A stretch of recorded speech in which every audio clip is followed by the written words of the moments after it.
Nagbabala ka ba magnegosyo o may sarili ka ng negosyo? Tipo naguguluhan ka, paano kaya to palalaguin? Ay, nako, kung kayo nag-aalala, don't worry, I got your back. Sa video na ito, pag-uusapan natin paano nyo palalaguin ang inyong business. So tune in, don't tune out. Videos that will make you wealthy and debt-free.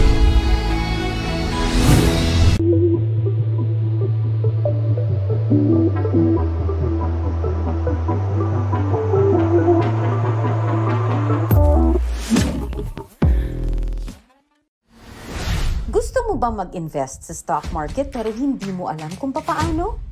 We got you!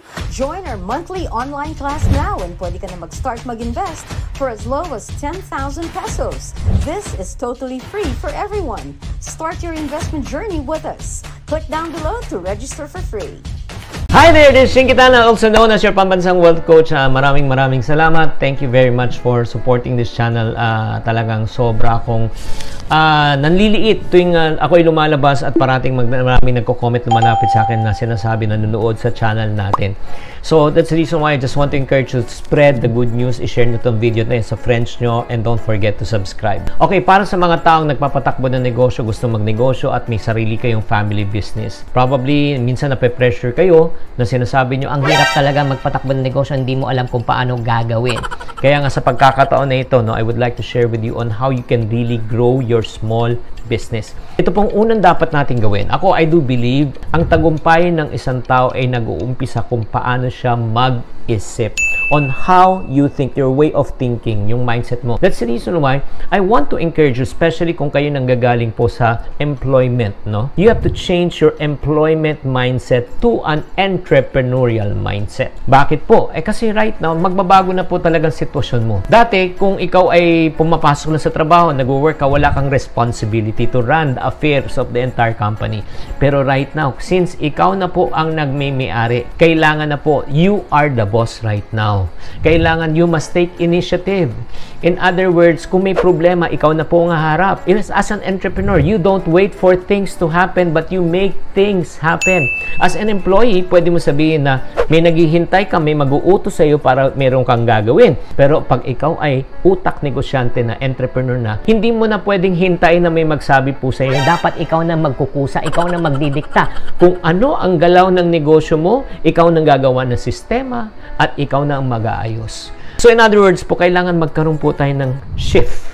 Mindset shift. Pag hindi po nag-shift ang ating mindset, mahihirapan po tayo bilang isang entrepreneur. That's number one. Number two po, as also part of mindsetting shift po, pagdating naman po sa income, pagkita po, pag may benta na po, treat income as a seed, not as a reward. Ano ibig sabihin po niyan? Ang pera na kinikita nyo po, no, tuwing kayo ay nag-e-empleyado, pag sumusweldo po kayo, ay syempre, nakikita nyo para buo kita ko na to eh. Di ba? Pwede ko na yung siguro gastusin. Reward yan para sa akin. Pero pagdating sa negosyo po, ito pag kayo po ay may benta, kunyari bumenta kayo in a month ng 50,000 na 100,000, yung perang nakikita nyo po, mga friendship, ay hindi po kita yan. Oo. Kaya minsan nagtatanong ako sa mga nagnenegosyo, magkano kita mo buwan-buwan? Mga 50,000. Wow! Good, ha? Magkano benta mo? 50,000. Ha? Benta 50, kita 50,000. Hindi nag-shift yung mindset eh. Di ba? Akala sweldo yun eh. Hindi. Yung 50,000 mo, meron pa yung puhunan sa mga produkto. Di ba? Meron ka pang upa, kuryente, pambayad sa tao. In other words, baka pag kinumpute natin, baka natira na lang sa 50,000 ay 10,000 pesos na lang. Kaya dapat isipin po natin, yung 10,000 pesos na pera ay para siyang binhi. Anong gagawin po natin? Hindi po natin kainin yung binhi. Hindi dapat natin kainin ang binhi at gastusin ang binhi. Ang binhi po ay tinatanim. Bakit? Pag kinain po natin ang binhi, wala tayong itatanim, wala rin tayong aanihin. Likewise, with the profit, dapat palaguin pa natin. I-roll pa natin. Alam mo, magandang halimbawa niyan katulad ni Ryan Bang. Si Ryan, nag-umpisa yan ng isang branch na kanyang business, di ba? Yung Korean business na food business. Pero ngayon, tatlo na ang kanyang negosyo. Bakit? Yung kita sa puhunan, pinapadami pa niya. Pangatlo na kailangan natin, practice delayed gratification. Again, pag tayo po ay kumita, hindi dapat ipambili ng gadgets, ipang-enjoy, ipang-travel sa negosyo. Dapat isipin po natin paano natin paikutin to Di ba? Paano pa natin i-expand to? So, in other words, kailangan po natin magsakripisyo po ngayon. Tiis now, di ba? Ginhawa later. Or, pwedeng ginhawa now, pulubi later. Bago pa tayo magpatuloy sa isa pang tip, syempre, batiin muna natin si Ray Jaya Pauya, okay? Si Ferdinand Flores from Taguig at si Tony Tons TV. Maraming salamat po. At pang-apat na tip ko sa inyo para palaguin ang inyong negosyo, no? Ito yung very important to. Get the best people to help you. If there's only one financial tip, no, or business tip that I can give you in my years of operating a business, your personal growth will only grow based on the people that you hire and you surround yourself with. No man is an island. Sa umpisa, yes, ikaw lahat sa umpisa. Pero pagdating ng panahon, you need to learn how to delegate. You need to learn how to empower.